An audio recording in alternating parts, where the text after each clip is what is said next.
My name is Anita Archer, and for 57 years I've been involved in education, writing, doing research and writing on interventions, and doing a lot of staff development across our country. I am very honored to be right here in California. So one of the questions I'm often asked are, what are the key components that we need to have in place in order to ensure that all children are able to read? Now that is a very complex question because there's many parts to it. But let's just follow the life of children and we will have a way to identify what we need to do. So let's start with being certain that all students need to read, which means that we need assessment. We need organized assessment. I know that you as districts do screening 3 times a year to identify students who need additional instruction, additional time. And as you teach units in the curriculum materials that you're using, you have assessments to see if the teaching that's being given is leading to the learning that you wished. So we look at assessment. And then I have to tell you, for Tier 1, let's say in elementary school, you need to look for the best curriculum that incorporates what we know about teaching literacy. So you ask yourself the questions, and all of you are doing this. Does it have phonemic awareness? Does it teach letter-sound associations? Does it teach students how to sound out short words with continuous blending, not stopping between the sounds? Does it teach high-frequency words, some of which might be irregular? Does it work on fluency so students have automaticity in reading? Does it teach vocabulary that's embedded in passages to really improve comprehension? Does it teach background knowledge for those passages? Does it have the students read and read and read some more, because without practice they're not going to get better? And does it teach them comprehension skills such as how to answer questions or make questions? So you look at the curriculum material, utilizing the best curriculum standards, checklists, like the Reading League has a very good one to evaluate materials for elementary reading. So we've got the assessment, we have the materials, and then we need the materials to be taught well. So we need professional development that goes with the materials, professional development that goes with the science of reading, professional development that goes with explicit instruction, so that they have the most possibility of teaching it well. What other things do we need in place? I am certain that you are a multiple tiered supports and response to your actual Tier 1 instruction to see if the students need Tier 2 or Tier 3. So do you have MTSS going in your school where you're constantly looking at data, of course teaching the most important things, and looking at the data to see if children need more instruction? Now, I will tell you, there's 2 concerns I have about other systems that need to be in place. And one, we have not given enough really attention to the delivery of instruction.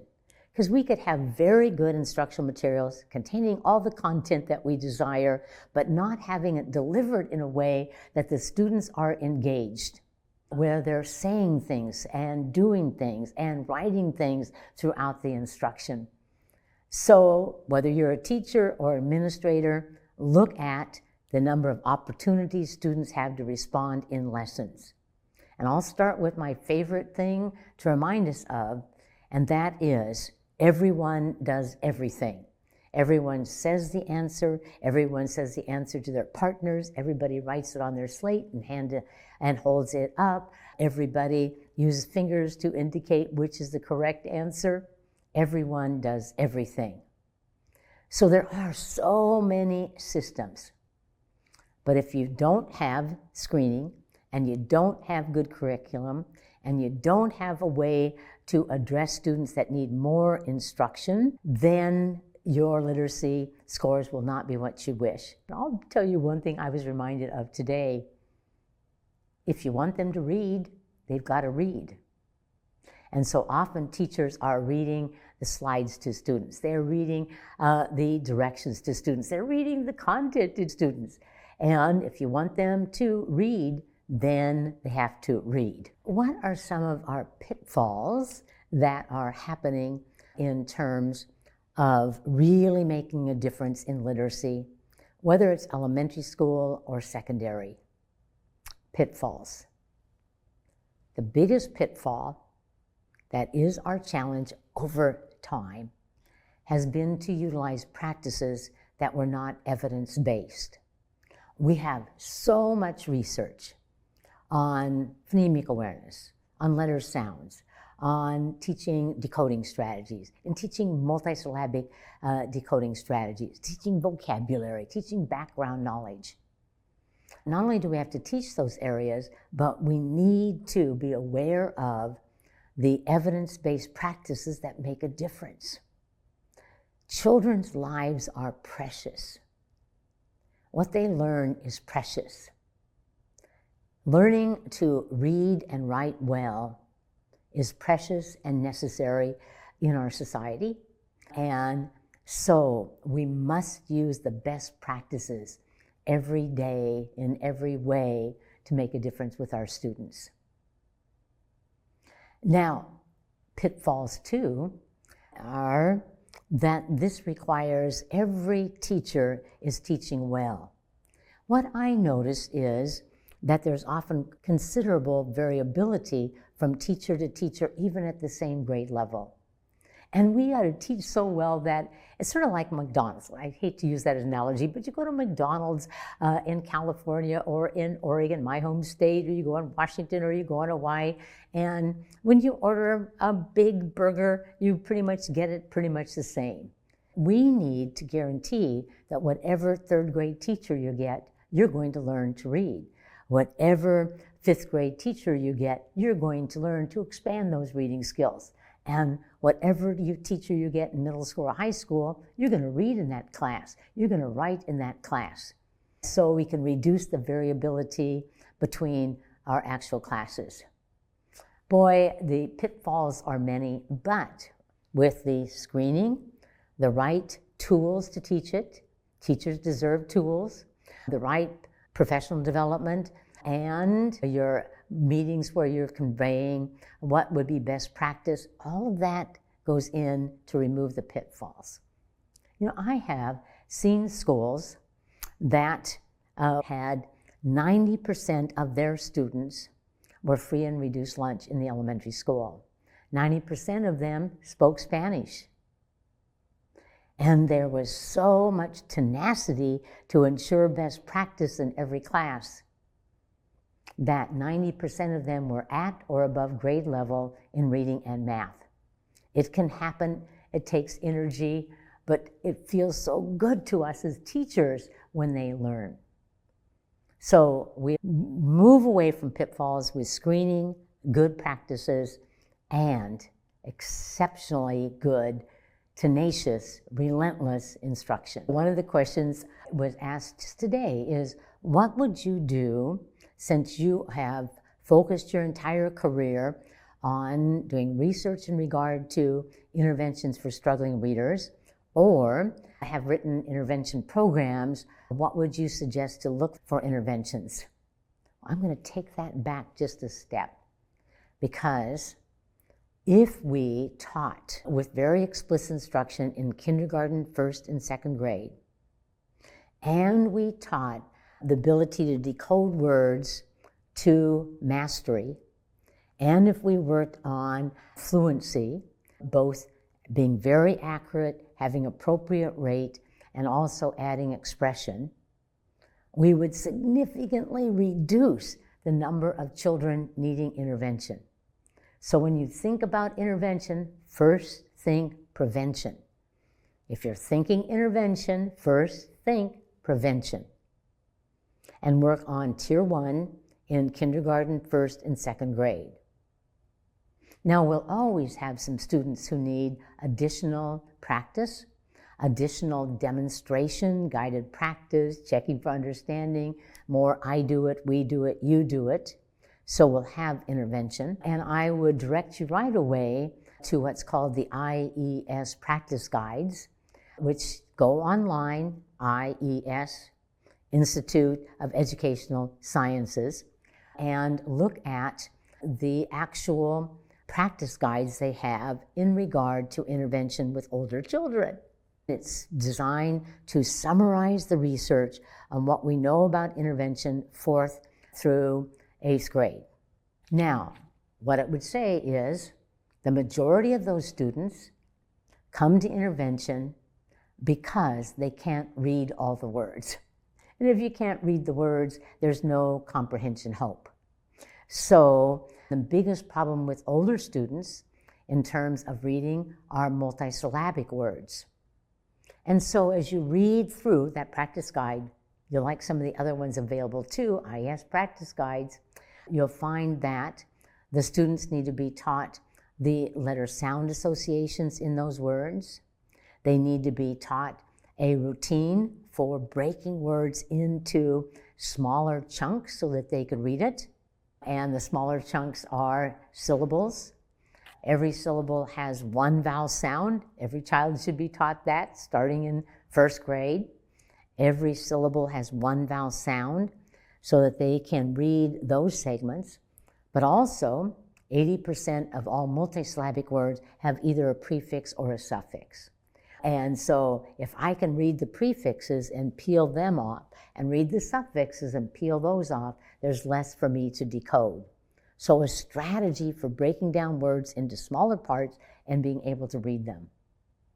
But then we need to work on automaticity, fluency.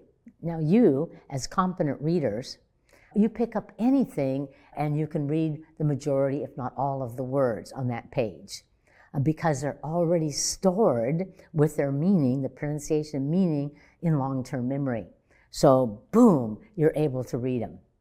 But our students who are struggling readers, they need more opportunities to read those words so that they will be automatic. So when they read, they can focus on comprehension, not on decoding. So we work on fluency. And what happens is if I'm a struggling reader, I've read less than other individuals because it's been a struggle. And so my vocabulary and my background knowledge is also threatened by that. So we teach vocabulary for a passage. We teach background knowledge for a passage. And then we read that passage, often segments more than one time.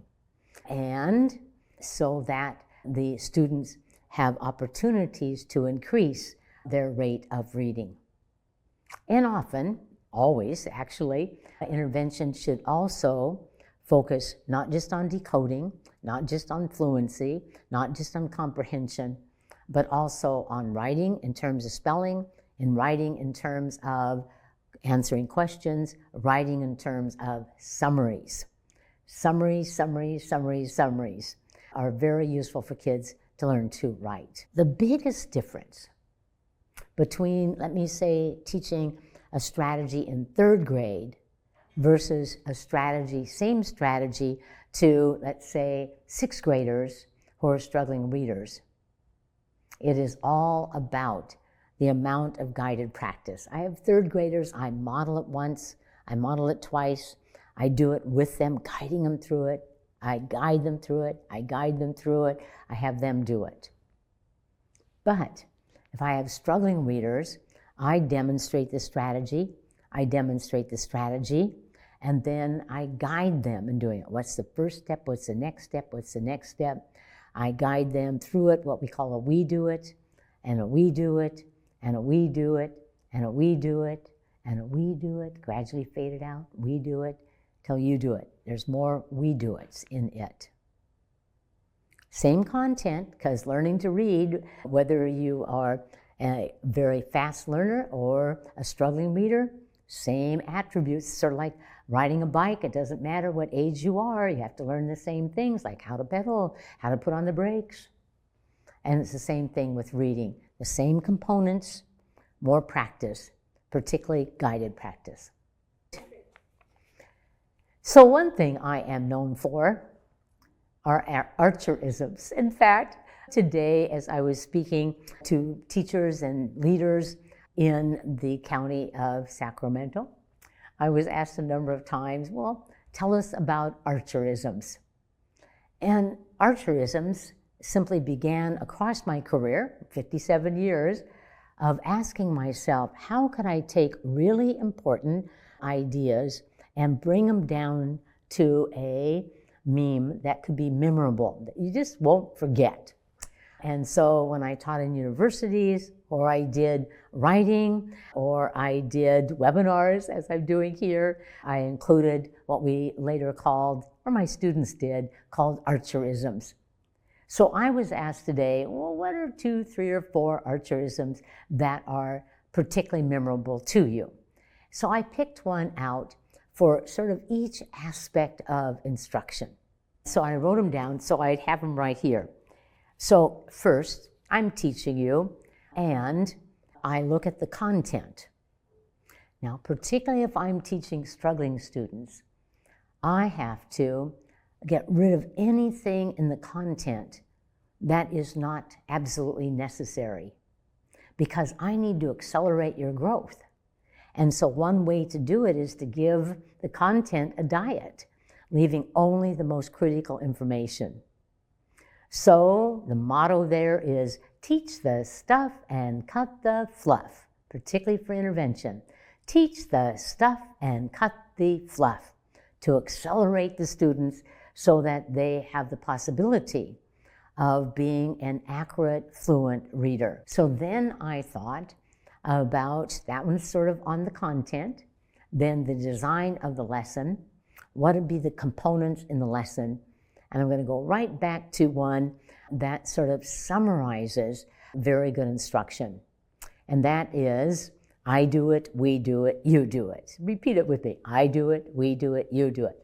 I demonstrate the information, or I explain it with great clarity. And then we do it. I guide you through it. What's the first step? What's the second step? What's the third step? So I am supporting your performance to make you successful. The more successful you are, the more motivated you will be to put energy into it, to really try your very best, because you're getting better and better. And then I check your understanding. We do it. After that, we do it as a you do it. Check your understanding to see if you could go to practicing it independently. So I would say I do it, we do it, you do it is one of my favorite Archerisms, because it summarizes explicit instruction, demonstration, guided practice, checking for understanding. And then I looked at delivery, how I'm going to deliver the lesson. And there's many Archerisms about delivery. I'll just tell you what I would recommend that every school district do, every classroom do. That is, get rid of the most common practices in America in terms of delivery. That most common practice is, I ask a question, I have students raise their hands, and I call on them. Think about it. Who is going to raise their hands? High or low performing students? Yes, high. Students that are assertive or shy? Yep, assertive. Students that are proficient or emerging in English? Right? Proficient. So we call on the highest performing students, the most assertive students who are most proficient in English. It's what I call teaching the best and leaving the rest. That's not going to lead to everybody learning to read or any other subject area. So the first thing I challenge you to do is have a no hand raised policy where everyone says it, everybody writes it, everybody does it. Now you might occasionally, after you have taught it and you've had them think about it, you've had them share with a partner, you might call on individuals, but you're going to set them up for success first. So what is the motto that goes with that?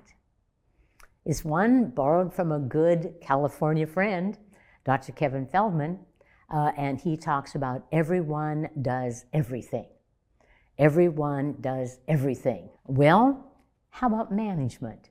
So I thought of the content, the design, the delivery, our tourism, and the management. And there were many of them, but I picked out this one. If you expect it, pre-correct it. Everybody, if you expect it, pre-correct it.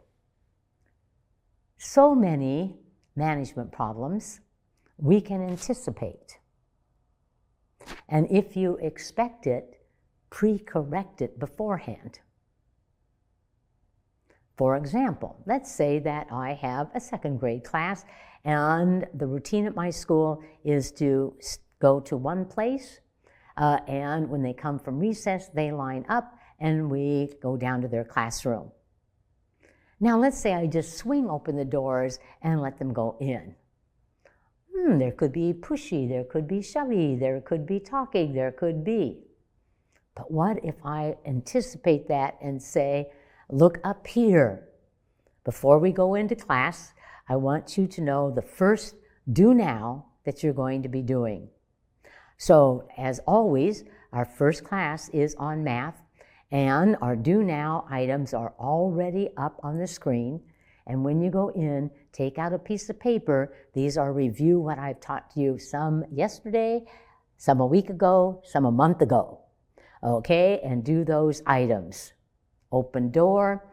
The teacher stands now with his or her body halfway in the classroom, halfway in the hallway, monitoring the students as they go in. No management problems because I set them up for success. They knew exactly what they needed to do. If you expect it, pre-correct it. There is a certain structure to good teaching that just makes so much difference. I do it, we do it, you do it.